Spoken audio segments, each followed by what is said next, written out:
9. La disociación de la personalidad durante la disciplina espiritual. Durante el sueño, el alma humana no recibe mensajes por medio de los órganos sensorios. En este estado, las percepciones del mundo exterior no afluyen al alma.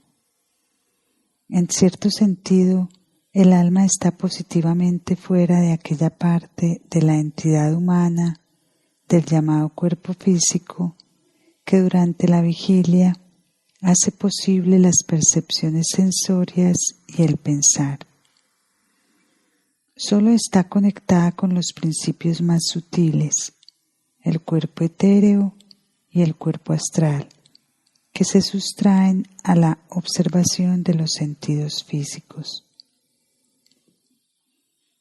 Sin embargo, no hay que imaginarse que la actividad de estos principios más sutiles se suspenden durante el sueño. Tal como el cuerpo físico está conectado con las cosas y los seres del mundo material, siendo afectado por ellos y afectándolos a su vez, así también el alma vive en un mundo superior y esta vida persiste durante el sueño.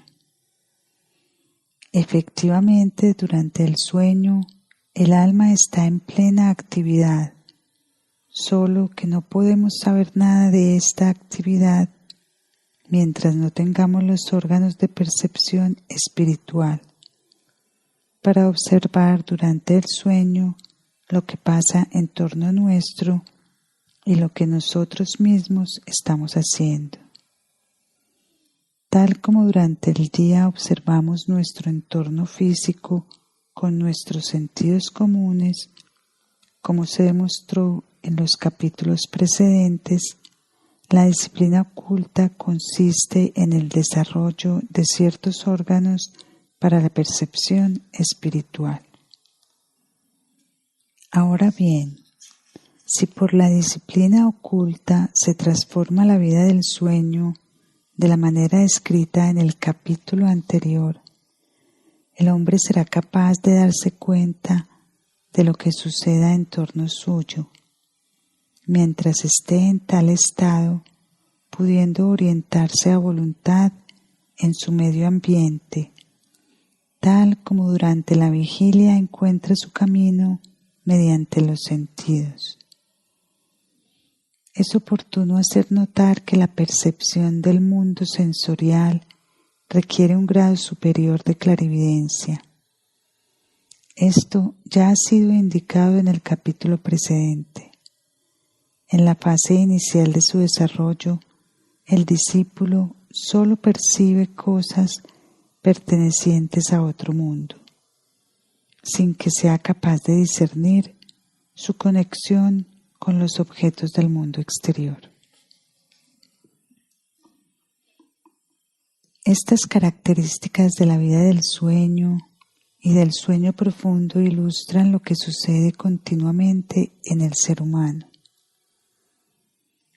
El alma vive interrumpidamente en los mundos superiores, donde despliega su actividad y obtiene los impulsos para su acción continua sobre el cuerpo físico. Solo que el hombre común no tiene conciencia de esta vida superior. El discípulo, sin embargo, la adquirirá transformando con ello toda su vida, en tanto que el alma no sea vidente en un sentido superior, será guiada por seres cósmicos superiores. Al igual que la vida de un ciego a quien se dota de la vista mediante una operación, será distinta de cuando dependía de un guía. Del mismo modo, la vida del hombre se transformará por la disciplina oculta. Se emancipará de la necesidad de tal apoyo y en adelante tendrá que guiarse por sí solo. Es obvio que desde este momento estará sujeto a errores ajenos a la conciencia ordinaria. actuará desde el mundo de donde anteriormente lo influían potencias superiores sin que él tuviera conciencia de ello. Estas potencias superiores están ordenadas por la armonía universal cósmica.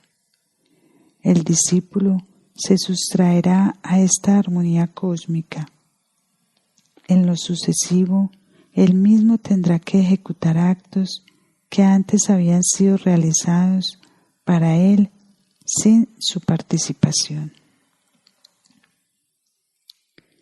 A esto obedece que en los libros que tratan de estos temas se hable frecuentemente de los peligros inherentes al ascenso a los mundos superiores.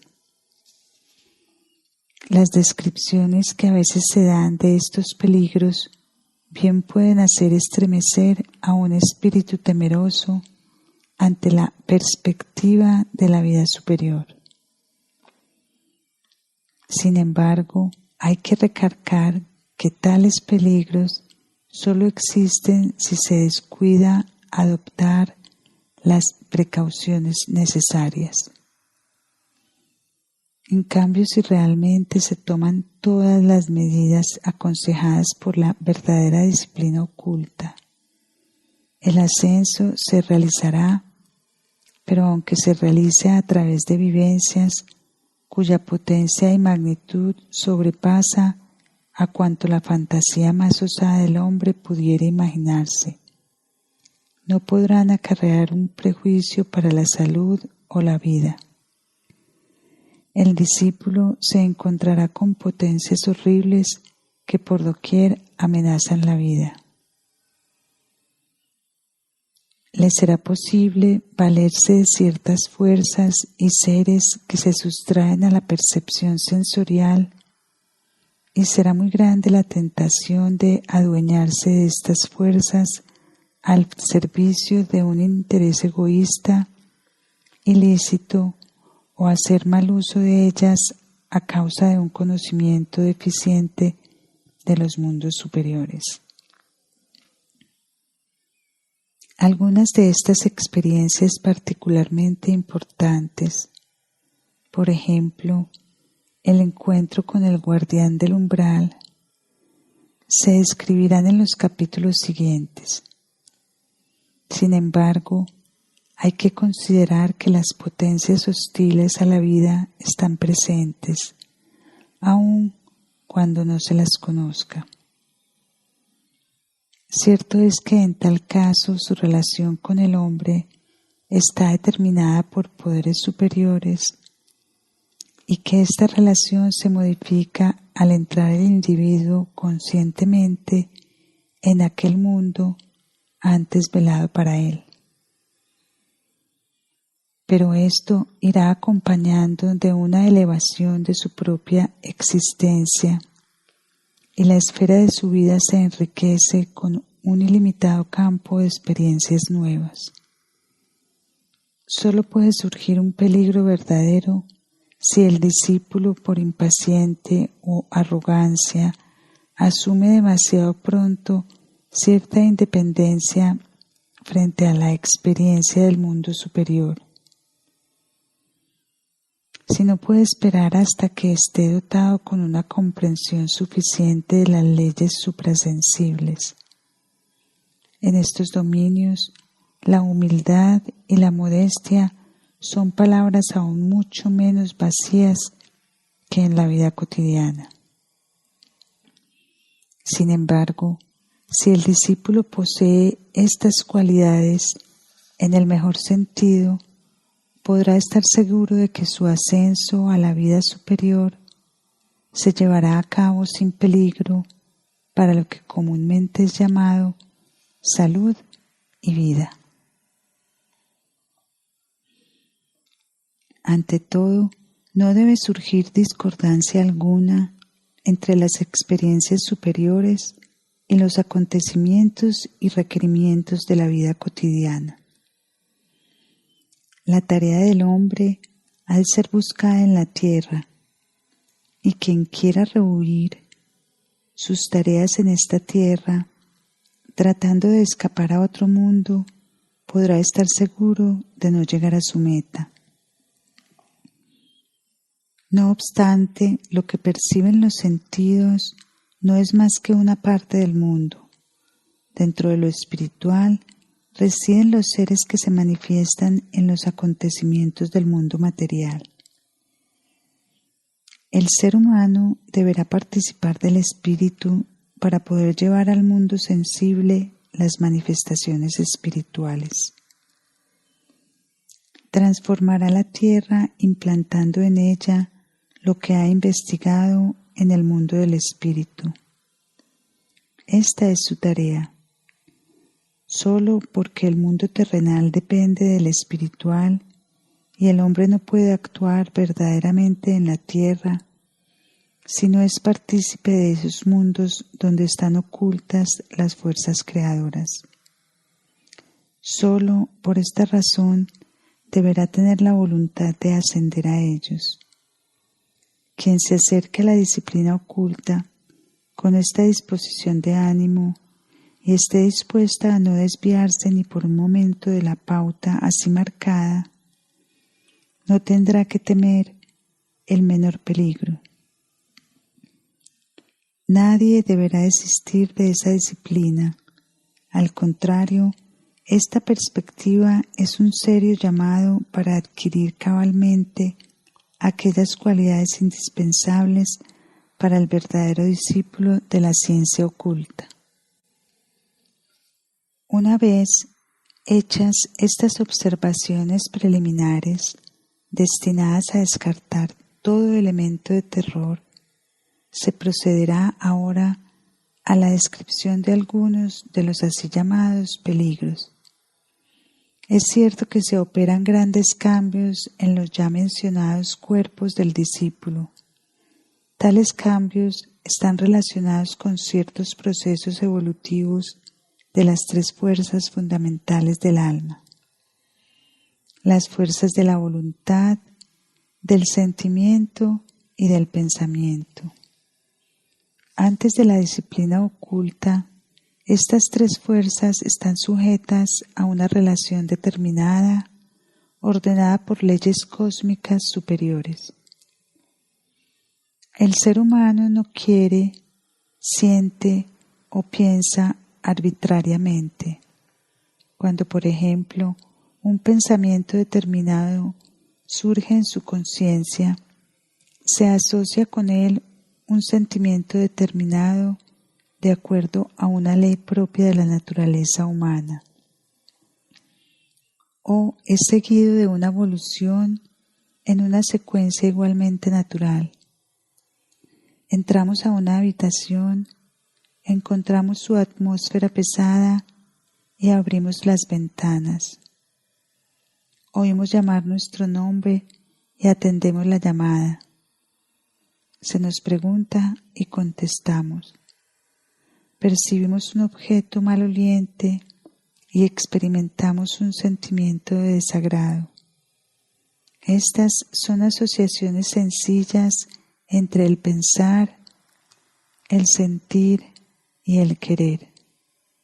Si examinamos la vida humana, comprobaremos que todo está basado en tales asociaciones, y la vida no se califica como normal si no se observa tal asociación entre el pensar, el sentir y el querer, fundada en las leyes de la naturaleza humana. Se consideraría como contrario a estas leyes si alguien experimentara, por ejemplo, placer al percibir un objeto maloliente o si no contestase al hacerse una pregunta. Los éxitos que se esperan de una educación buena o de una instrucción adecuada se basan en la presunción de que se pueda establecer en el alumno una asociación entre pensar, sentir y voluntad, que corresponde a la naturaleza humana. Si se le imparten ciertas nociones, esto se hace en la suposición de que más adelante se asocien debidamente con sus sentimientos y voliciones. Todo esto proviene del hecho de que en los principios más sutiles del alma humana, los centros de las tres fuerzas, pensar, sentir, querer, están asociados de una manera debidamente definida.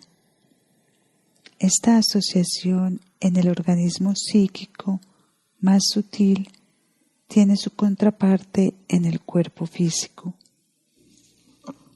También en este último, los órganos de la voluntad tienen una conexión bien definida con los del pensar y del sentir.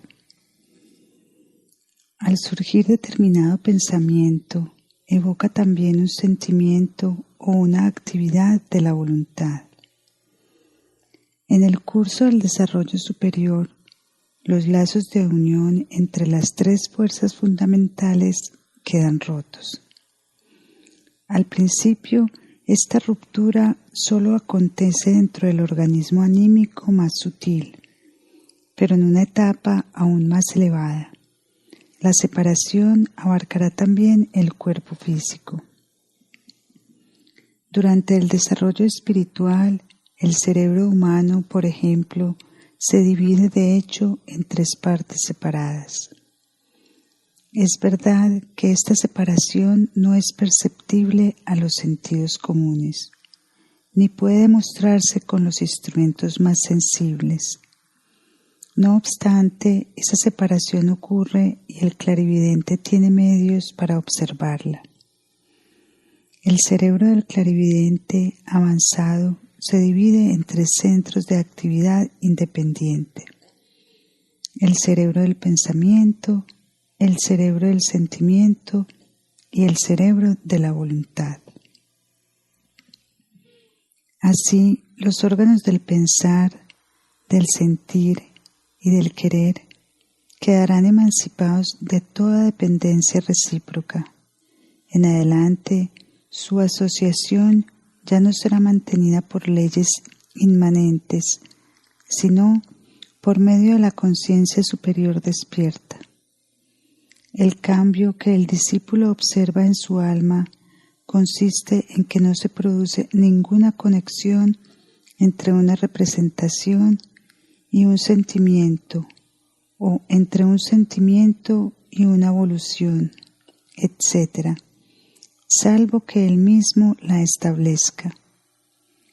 Ningún impulso lo impide de un sentimiento a una acción, a menos que él mismo libremente engendre tal impulso. Ahora puede afrontar sin abrigar sentimiento alguno un hecho que antes de su discipulado le habría infundido un amor ferviente o un odio profundo. Puede permanecer inactivo frente a un pensamiento que antes le habría impulsado a una acción espontánea. En cambio, puede decidirse a realizar actos para los cuales no existe el más ligero móvil en una persona que no ha pasado por la disciplina oculta. La coronación de los esfuerzos del discípulo será el dominio completo sobre la actividad coordinada de las tres fuerzas del alma.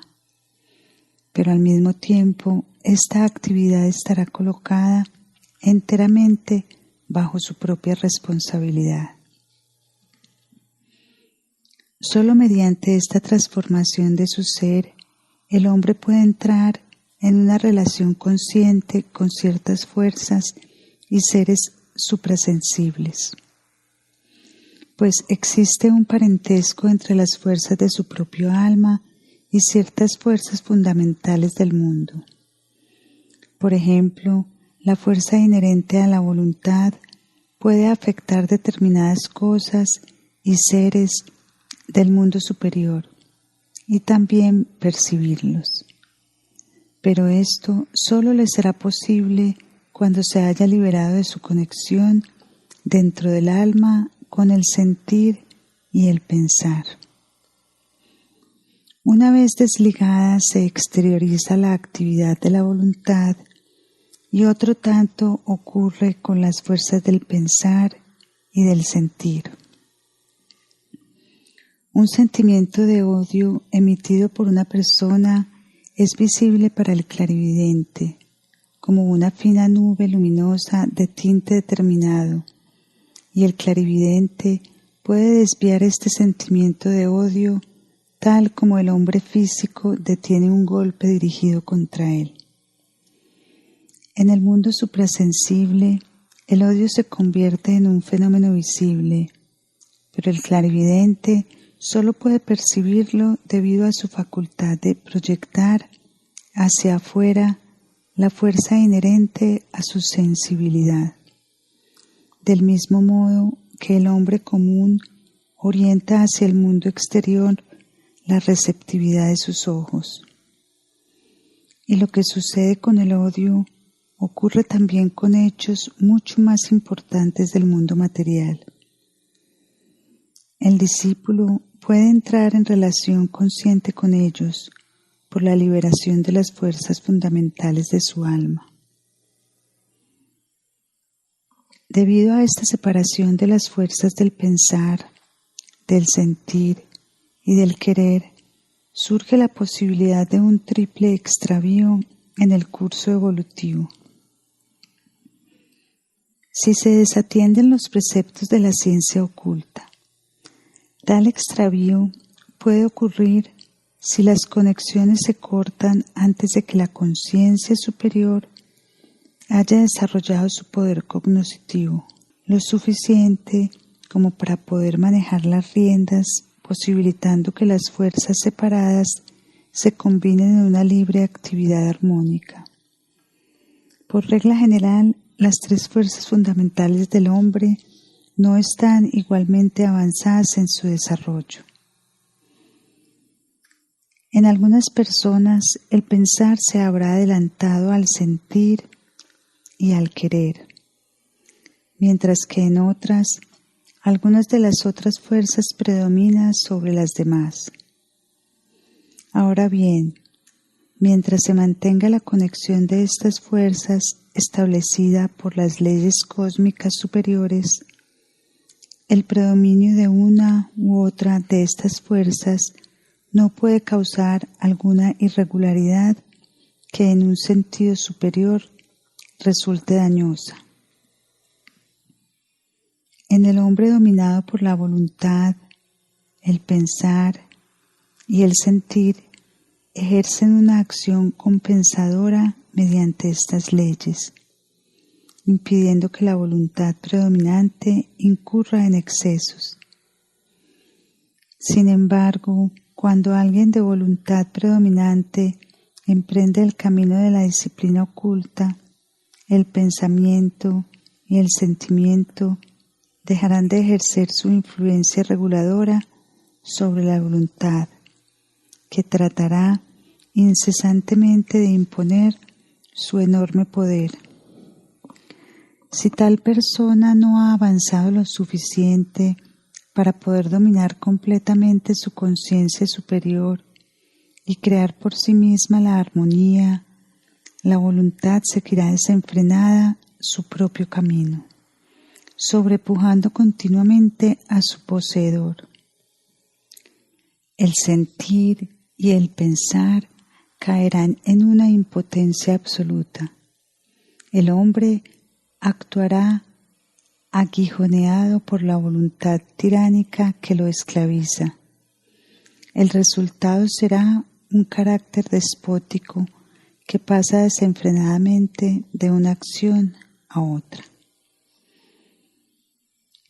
La segunda aberración se produce cuando el sentimiento se emancipa desmesuradamente de las leyes que lo regulan. Una persona inclinada a sentir veneración por otros puede hundirse en una dependencia ilimitada hasta el grado de perder su voluntad y su pensamiento personal. En vez de llegar al conocimiento superior, tal persona se vería condenada a la vacuidad y debilidad más lastimosas. también en el caso de tal predominio del sentimiento, un carácter inclinado a la devoción y a la edificación religiosa puede ser arrastrado por un arrebato religioso desmedido. El tercer mal surge con el predominio del pensar, dando por resultado una naturaleza contemplativa, hostil a la vida y recluida dentro de sí misma. Para tales personas el mundo ya no tiene importancia, salvo que suministre la ocasión de satisfacer su sed de saber, exaltada hasta lo ilimitado. Ningún pensamiento las impulsa a una acción o a un sentimiento. Aparecen por doquier como seres indiferentes y fríos. Rehuyen todo contacto con las cosas de la realidad cotidiana, pues les causa repugnancia o ha perdido todo significado para ellos. Los siguientes son, pues, los tres caminos de extravío: el despotismo, el sentimentalismo y la frialdad impasible en el afán de saber. Desde una observación externa e incluso desde el punto de vista materialista de la medicina oficial, tal persona descarriada apenas si se distingue, sobre todo en cuanto a su grado, de una persona demente o gravemente neurótica. Claro está que el discípulo no debe asemejarse a ella. Para él, lo esencial es que las tres fuerzas fundamentales del alma, el pensar, el sentir y el querer, se hayan desarrollado armónicamente antes de desligarse de su conexión inherente y de subordinarse a la conciencia superior adquirida por el discipulado. Una vez sometido el error y arrastrado en el desenfreno alguna de las fuerzas fundamentales, el alma superior aparece como un feto deforme. La fuerza indómita llena por completo la personalidad del hombre y por mucho tiempo no habrá esperanza de restablecer el equilibrio. Lo que en el carácter de una persona sin disciplina oculta aparece como una disposición inocente a saber, el predominio del pensar, del sentir o del querer, se verá tan acrecentado en el discípulo que se desvanecerá el elemento humano universal necesario para la vida. Todo esto no se convierte en serio peligro sino en el momento en que el discípulo adquiere la facultad de experimentar durante la vigilia lo mismo que experimenta en la conciencia del sueño. En tanto se trate solamente de la iluminación de los intervalos del sueño, la vida sensorial, regulada por las leyes cósmicas universales, seguirá reaccionando durante la vigilia para restablecer el equilibrio perturbado del alma. Por eso, es tan esencial que la vida de vigilia del discípulo sea en todo sentido ordenada y sana. Cuanto más capacitado esté para satisfacer las exigencias que el mundo exterior demande de una constitución sana y vigorosa de cuerpo, alma y espíritu, tanto mejor será para él. En cambio, sería nocivo si su vida de vigilia le afectara de una manera excitante o agotadora, es decir, si influencias destructivas o inhibidoras de su vida externa se sumaran a los grandes cambios que ocurren en su interior. El discípulo buscará, de acuerdo con sus poderes y facultades, aquello que favorezca una convicción serena y armoniosa con su medio ambiente, evitando en cambio todo lo que merme esta armonía e introduzca el desasosiego y la inquietud en su vida. Aún aquí lo esencial no es tanto desembarazarse superficialmente del desasosiego y la inquietud, sino procurar que el estado de ánimo, las intenciones, los pensamientos y la salud corpórea no estén expuestos a fluctuaciones continuas. Todo esto no es tan fácil para el discípulo como lo era antes de la disciplina oculta, pues las experiencias superiores que ahora se entretejen en su vida obran sin interrupción sobre toda su existencia. Si dentro de estas experiencias superiores existe una anomalía, ésta le acechará continuamente para sacarlo del camino correcto, en la primera oportunidad. Por tanto, no debe descuidar aquello que le permita mantener el dominio completo de todo su ser. Nunca debe faltarle la presencia de ánimo ni una perspicacia reposada en todas las situaciones de la vida.